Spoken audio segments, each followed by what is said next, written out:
Chapter 1. The History of a Mysterious Discovery. Picture this: a book so enigmatic that the world's best cryptographers, linguists, and historians have failed to decipher it for over a century. A medieval-looking manuscript filled with bizarre illustrations of non-existent plants, strange astronomical diagrams, and indecipherable symbols. This isn't the beginning of a fantasy film or a new Netflix series. It's the reality of the Voynich manuscript, widely regarded as the most mysterious text ever discovered. On a cold morning in 1912, a rare book dealer named Wilfred Voynich visited Villa Mondragone near Rome. Little did he know, he was about to make a discovery that would change his life and baffle scholars for the next 100 years. This wasn't just any property. It belonged to the Jesuits, who kept a secret collection of ancient manuscripts. It was there, among dusty crates and forgotten books, that Voynich found a strange volume made of vellum, containing 240 pages of completely undeciphered text and illustrations that seemed to come from a fevered dream. But how did this manuscript end up in Jesuit hands? The story is as fascinating as the book itself. Documents reveal it once belonged to Emperor Rudolph II of the Holy Roman Empire, a monarch obsessed with the occult and alchemy. According to letters from the period, Rudolph reportedly paid the enormous sum of 600 gold ducats for the manuscript, believing it to be the work of Franciscan friar and scientist Roger Bacon. Rudolph believed he had acquired a secret compendium of alchemical knowledge. But even the finest alchemists and scholars in his court, known for gathering Europe's brightest minds, couldn't decipher a single word. After the emperor's death, the manuscript began an enigmatic journey through the hands of intriguing historical figures. First, it was given to Jacobus de Tepanex, director of the Imperial Botanical Garden, perhaps because of its strange plant illustrations.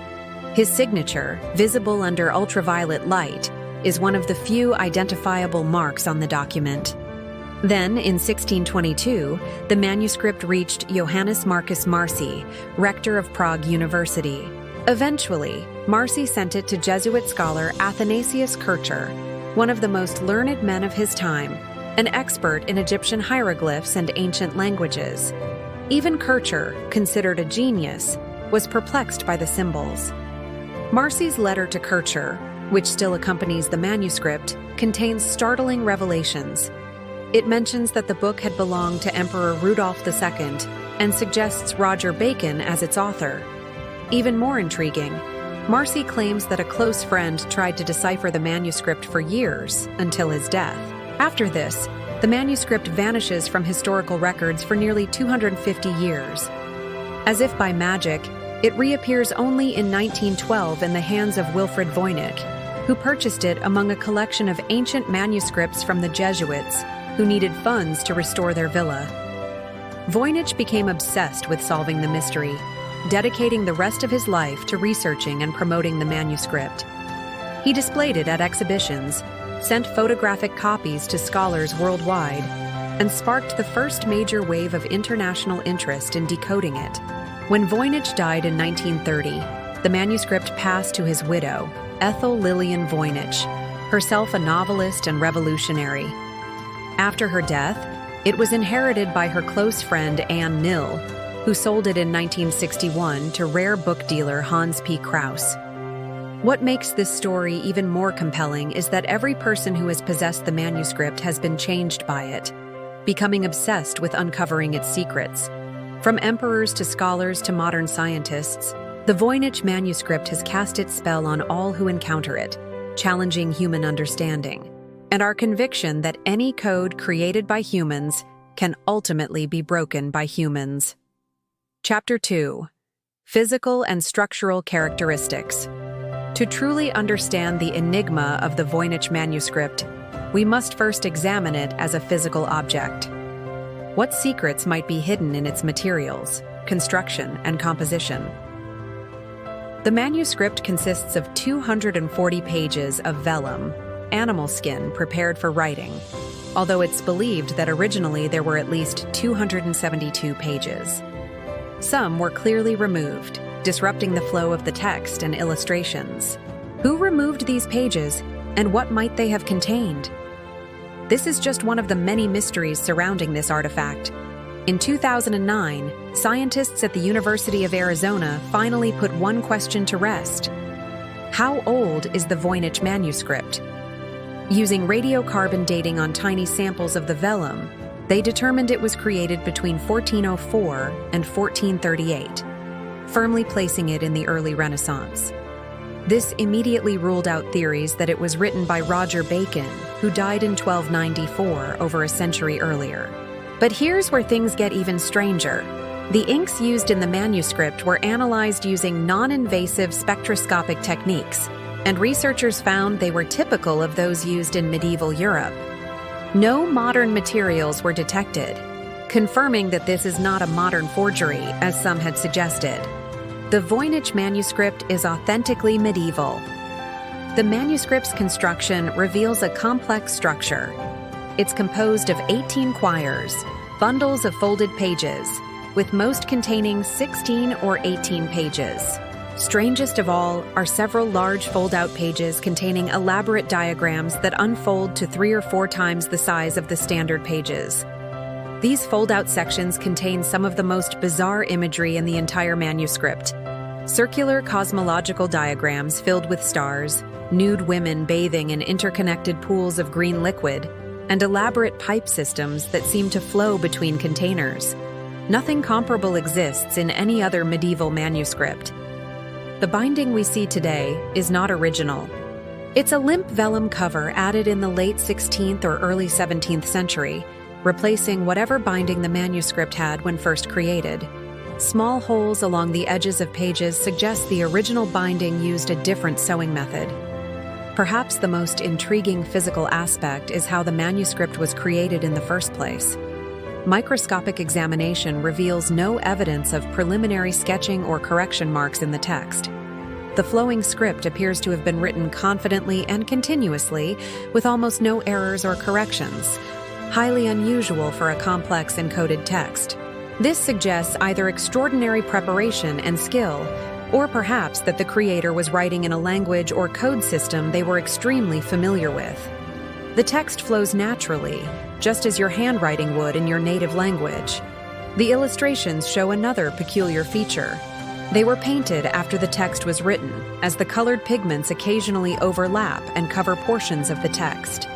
This is the reverse of typical medieval manuscript production, where spaces would be left for illustrations to be added later. The manuscript's pages also contain subtle clues that have puzzled researchers. Tiny numbers in the margins appear to be a later addition, possibly page numbers added by a subsequent owner. There are also strange star-like symbols scattered throughout that don't seem to be part of the main text. And what about the paper quality itself? The vellum used is of medium grade, not the finest quality reserved for luxury manuscripts, but certainly not cheap material either. This suggests the creator had reasonable resources but wasn't producing a deluxe edition for a wealthy patron. One of the most surprising discoveries came in 2017, when researchers at the University of York found traces of protein from the New World on the pages. The specific proteins suggest a Mexican origin for at least some elements of the manuscript, adding yet another layer of complexity to its already confounding history. The physical evidence presents us with a paradox, a genuine medieval European manuscript, created with care and confidence, containing elements that seem to defy the knowledge of its time. As we turn each page, we're not just seeing an unsolved cipher. We're looking at an object that challenges our understanding of what was possible in the early 15th century. Chapter 3: The Undeciphered Text. Imagine staring at a page of text, recognizing that it's written in a deliberate, structured manner, clearly meant to be read, yet being completely unable to understand a single word. This is the maddening experience of examining the Voynich manuscript's text, which has resisted all attempts at decipherment for over a century. The manuscript contains approximately 170,000 characters, arranged into what appear to be words and sentences. The text is written from left to right, with fairly even margins and line spacing, suggesting it was created by someone familiar with Western writing traditions. But this is where familiarity ends. The alphabet used, if we can call it that, consists of between 25 and 30 unique characters, depending on how you count certain variations. These characters appear nowhere else in any known historical document. Some characters resemble Latin or medieval abbreviation symbols, but others are entirely unique. There are no capital letters, no distinct punctuation, and almost no numbers, except for what appears to be a few astronomical labels. This already sets it apart from virtually every European text of its time. The distribution of these characters follows patterns that have tantalized and frustrated cryptographers. Words seem to follow rules. Certain characters appear only at the beginning of words, others only at the end, and some never next to each other. This strongly suggests it's not simply random gibberish. During World War II, William Friedman, perhaps the greatest cryptographer of his time who helped break the Japanese diplomatic code, became fascinated with the manuscript. He assembled a team of codebreakers who had helped win the war, believing they could crack this medieval mystery. After years of work, they admitted defeat. The NSA's foremost experts have tried their hand at it. IBM's cryptanalysts have put their best computers on the problem. Modern linguists have applied advanced statistical methods. All have failed. The Voynich text continues to guard its secrets. What makes this text so uniquely resistant to decipherment? Several peculiar statistical properties stand out.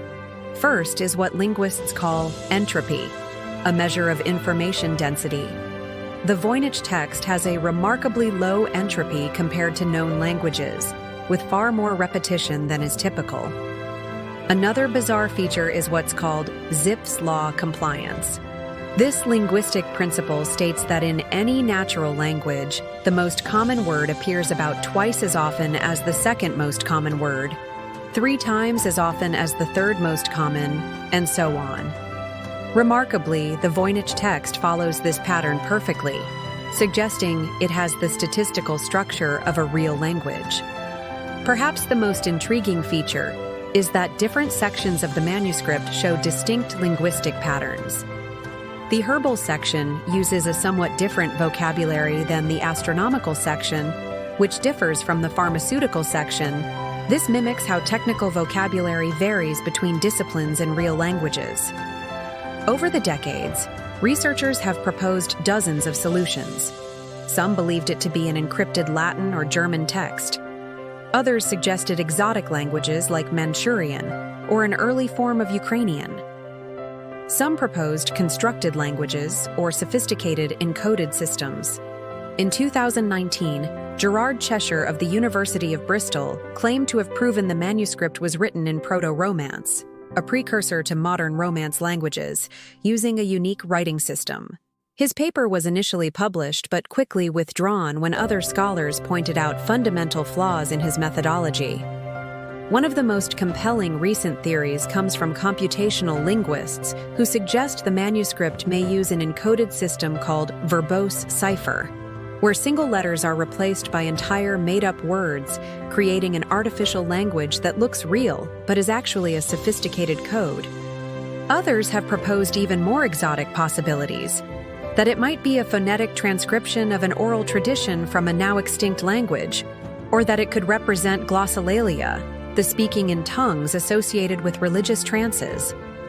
The persistent mystery has led some to wonder, what if we've been asking the wrong question?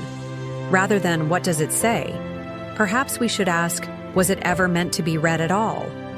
Some scholars suggest the manuscript might be an elaborate hoax or a deliberate linguistic experiment. But the care, consistency, and sheer volume of the text argue against a simple hoax. Creating 170,000 characters of artificial text that maintains consistent internal patterns would be an extraordinary feat even today, let alone in the 15th century. If it is a code, it's unlike any other historical cipher. Most medieval and Renaissance codes were relatively simple substitution ciphers, where one letter stands for another. The Voynich text shows a complexity that wouldn't be seen in cryptography for centuries after its creation. As AI and computational linguistics advance, new approaches continue to emerge. In 2023, researchers applied deep learning algorithms trained on over 400 different languages to analyze the manuscript's patterns. Their conclusion? The Voynich text most closely resembles encoded Hebrew, but with anomalies that still prevent a clean decipherment.